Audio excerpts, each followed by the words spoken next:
Hi, I'm Matthew Americo Zambrano, but I just go by Matt, and I play Senor Costa. Hi, my name is Katie Rodriguez, and I play Elena. Hi, my name is Jamie Ann Romero, and I'm the director of The River Bride. I'm David J. Castellano. I'm the scenic and costume designer for The River Bride. I like starting with research first, and I came across a lot of visual, I guess it should be the upstage hand. I did a lot of visual research on what the river looked like. Whether it was a vast open space to very small and intimate. And it actually led to some of the design elements that we actually see on stage, because there's like an image of like the sky setting, the sun setting, reflecting off of the water, and you could just see the jungle land come across it. And we repeat that effect in the space, and then just like keeping the wash going down the wall and out into the house, like really just bringing in the sense of water and depth and having everything elevated off the stage floor, giving it a pier kind of feel. So I mean, that's how I originally started with it.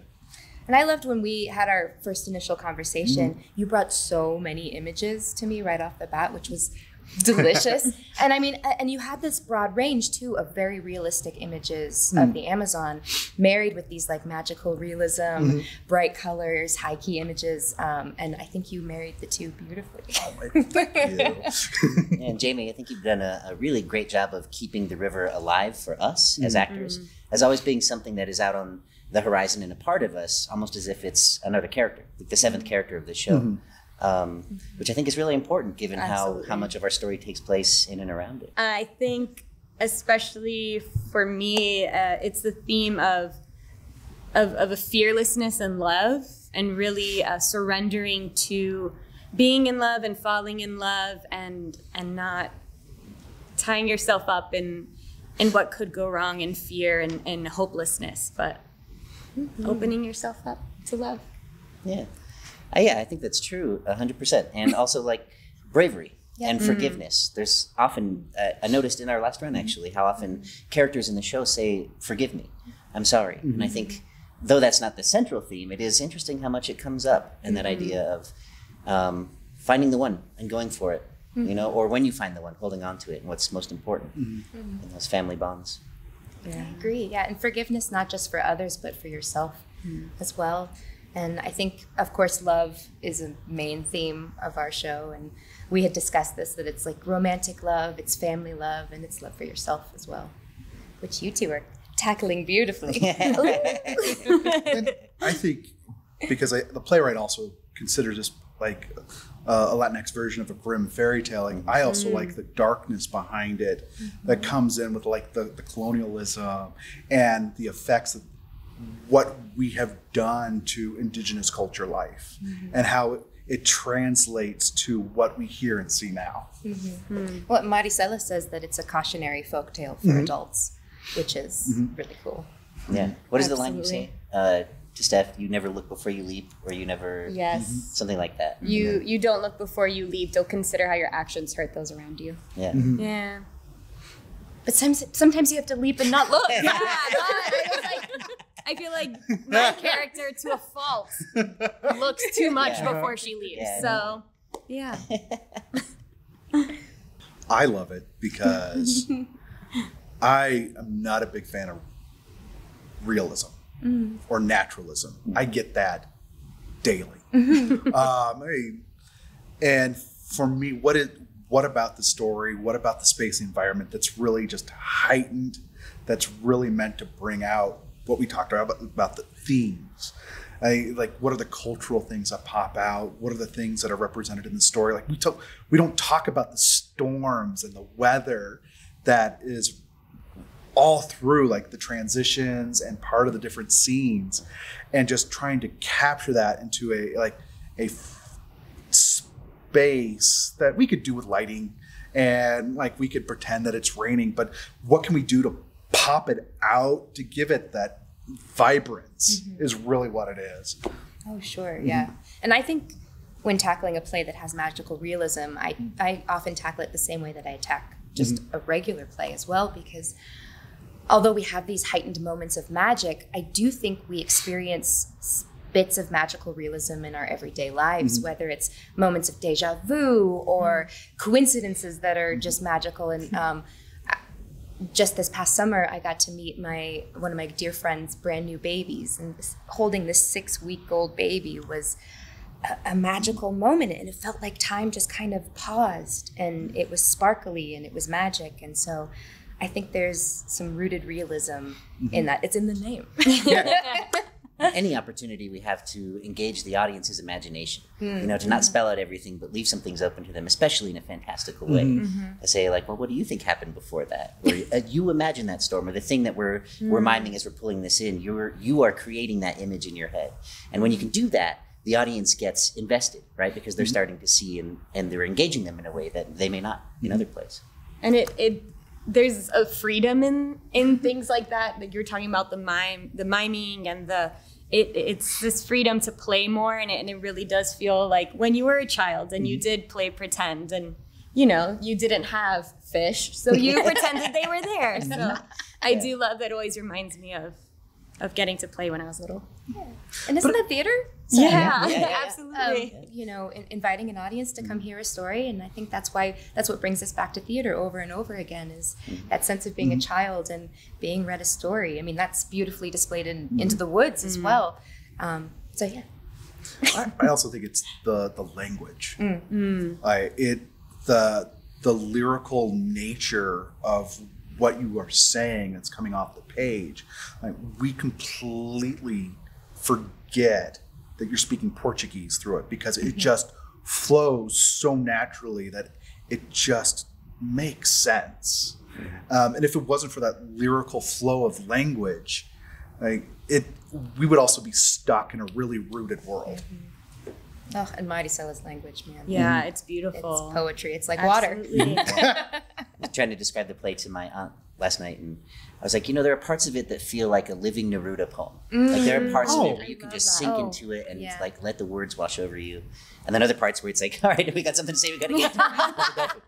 Well, and which is funny, because that's one of her inspirations is Neruda and Jose Rivera. Like, there's some great depth put into this. Yeah. She's fantastic. You're fantastic. It's not a musical, but it lends itself to that form. There's no, well, I take that back. There are dance sequences in this particular piece, but it really is just the storytelling that really is vastly different compared to Shakespeare plays that I'm working on, or I really don't get the opportunity to do magical realism or Latinx playwrights. It's always, somebody else's immersed culture, and that's something that I get to explore with my friends and family and talk about some of these mythos that we grew up on.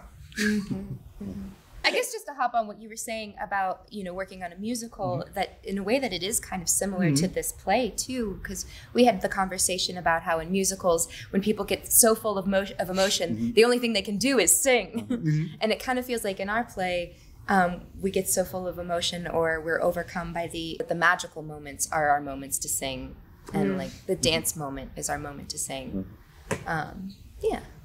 I think there's like a beautiful simplicity to the story. At its heart, it's a very easy to follow or understand story of a dolphin who wants to be a man, who comes to this village, who has to get a woman to marry him in 3 days. And that's the whole setup of the show. But what makes it wonderful is there's all this well-rounded, beautiful language. There's great characters. Everyone is three-dimensional, and I think that to do a play with such a simplicity to it, yet with such heart to it. The complexity is within the characters and their goals and the way that they go about getting what they want. Is pretty unique, I think, in plays that I've done. Yeah, and the more we work on it, the more I find moments that I'm linking to other moments in the play, and it's just a brilliantly written play, and that's always so exciting to work with a great script and a great director. And a great cast. Even just technically, it's one location. All modern playwrights now want to write everything in a sense. It's like a TV script or a movie script, and it's like we're going to jump from location to location to location instantaneously. And that's every producer's nightmare and every designer's, okay, we're going to make this happen miraculously. And it's just nice to actually depend on the story and the language to set the tempo and tone, instead of, I want this to be on screen, but it's going to be on stage instead. Yeah, that makes sense. And in that realm of location, we have one location for the whole show, which is wonderful. And we have the Amazon River, and you designed the set so beautifully. We have a very limited playing space. We have just this pier that all of our scenes take place on. We have the house too, but it lends itself to this bit of a claustrophobic feel that gives us a sense of urgency and need, which I think is beautifully reflected in your set. I'd be curious, Jamie, since you were in the original production as an actress, and now you're in the role of director. What is that like? Switching, like, what has your experience been acting in it and not directing it? You know, it's been a wonderful marriage of trying to toss everything away and also taking the things that I learned from it as well to create this beautiful story with new friends, new brains, new minds, new bodies. And it's wholly new and refreshed, but also similar. My background is mostly Shakespeare, and I've done many Shakespeare plays over and over and over again. Every single time, it's completely different. Of course, the words are the same, some of the jokes are the same, but it's always a new ride, and this is a completely new ride, and I am immensely grateful to be on it. Nice. I never took this as a Brazilian story.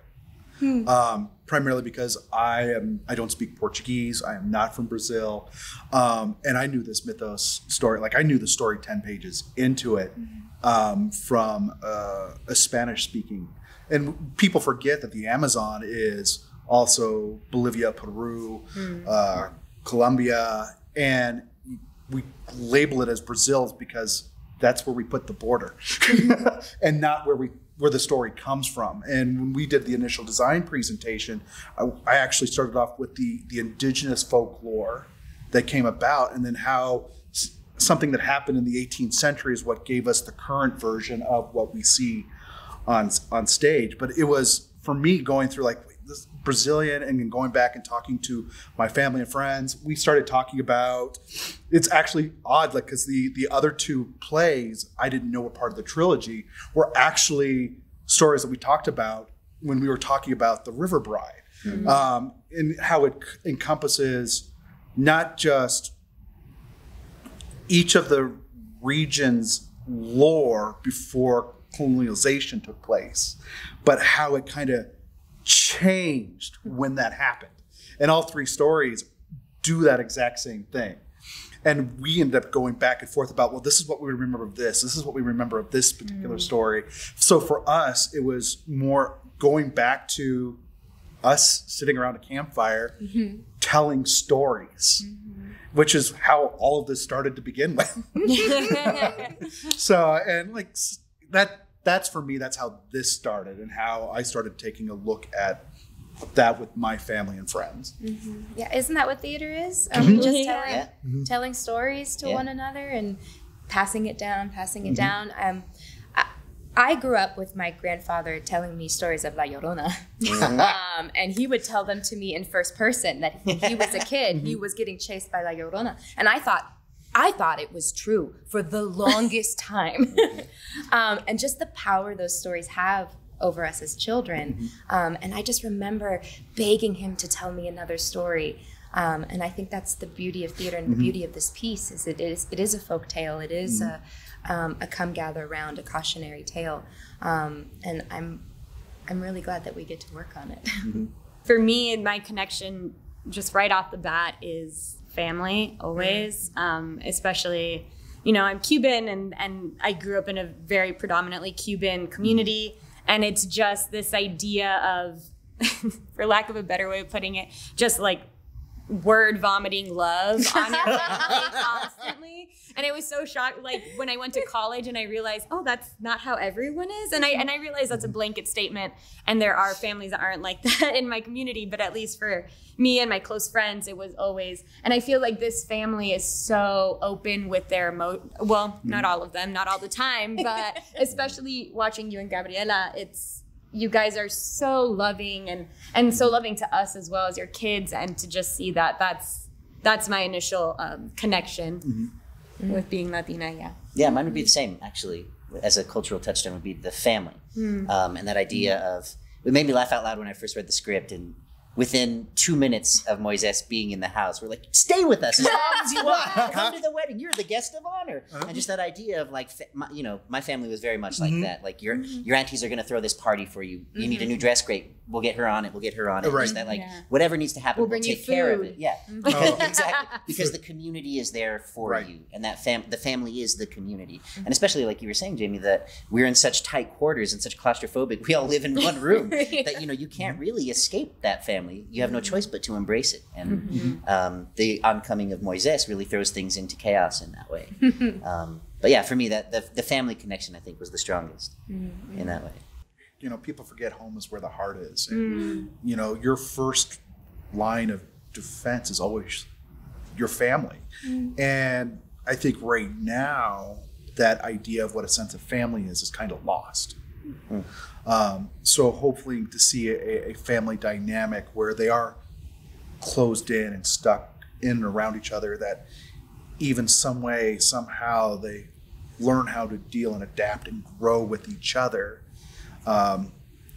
will expand out to our audience, so that they too, you got to remember where you start from. Because I think that makes you a better human being, knowing whatever your family has given you down the line.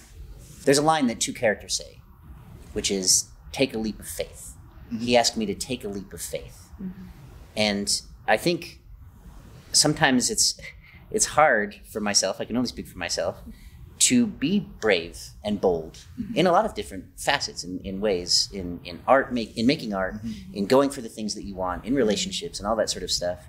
The things that matter the most that we hold inside. Sometimes it's hard to take that leap of faith because you don't know what's going to be on the other side. But it's important that you do, because otherwise you may spend your life in regret, Yeah. you may spend your life It's getting a little personal. No, but I absolutely, and I think another part of that is remembering that it's so important for you to be happy. Because I think Elena, it's constantly like, she's such a people pleaser, and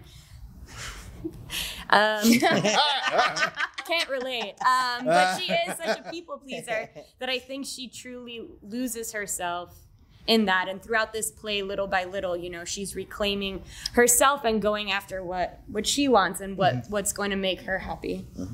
I think representation matters so very much, and we want our stages to reflect what we see out in the world. And to draw on another fish out of water fairy tale, just the release of the new Little Mermaid trailer, I've seen all these reaction videos of these young girls watching this mermaid that looks like them, and how wonderful that is, and how important it is to see yourself in the art you consume. And I think that's so very important. I think specifically for the Arvada Center, a place that is known for providing a diverse array of artistic offerings. You can take pottery classes, dance classes, orchestra classes, theater classes. You can see a gallery for free, It's important to also show a diverse array of perspectives on stage, both for the audience, but also for the organization itself, and to put forth those different voices. If the Arvada Center really wants to be the leading cultural institution that I think it can be and will be someday, it needs to do that. It needs to provide diverse perspectives in its plays and in its artistic stuff. I think up and down the Front Range, it primarily forgets that the largest population in the state is Hispanic or Latinx. And I know everybody wants to see musicals because everybody likes to be entertained with happy and joy and dance numbers and musical pieces. But the idea that you actually kind of alienate a large part of your population just because you're just not stopping to think about, oh, why aren't we exploring more of these playwrights who cover issues that are relevant to the people who live around you? And also, I think it's important. It's so easy to other people and sort of live in your bubble and to see other cultures and other people on stage and realize, wait a minute, I think the same things. I do the same things. I have the same struggles, the same issues. I think that it breaks down those walls of trying to other people, and it just further proves that we're all humans trying to live this one beautiful, crazy life we've been given. I mean, out of all of the plays that I remember seeing in like the Denver Center or the Arvada Center, the plays that come out the most to me was Black Elk Speaks, or they changed Romeo and Julieta. Were things that identified to me and my family when we went to go and see theater. Oh my gosh, the first time I saw In the Heights, I mean, I know it's a musical. But No. I mean, I grew up, with West Side Story and, of course, our queen, Rita Moreno. But I remember sitting in the audience and Nina's talking about, like, well, what if my family had never left Puerto Rico? And I was just like, I think that about my family. And it was just like this earth-shattering moment of, oh my God, like, this is me, I'm being seen, this is, and I don't think I had realized that before, that I hadn't, I had always heard, I grew up in Miami, so we were the predominant group of people there. And so, but I didn't realize that all of the TV and the theater and everything I was consuming, I wasn't really seeing me and my, oh my gosh, I mean, I took my parents to see it, my dad audibly sobbed during a New Deal, and the whole thing was just so earth-shattering for me as an artist and as a human as well.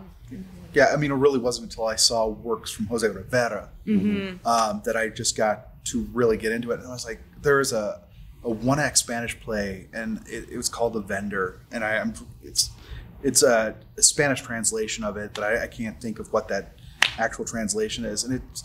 It takes place during Reagan as governor, and they're trying to find the correct white Hispanic to be seen next to him as he's running. So you have this stereotype of different types of Hispanic cultures in this shopping, and they're going through and trying to find the right one to represent everybody. Los Vendidos. Los Vendidos, yes. Yeah, exactly.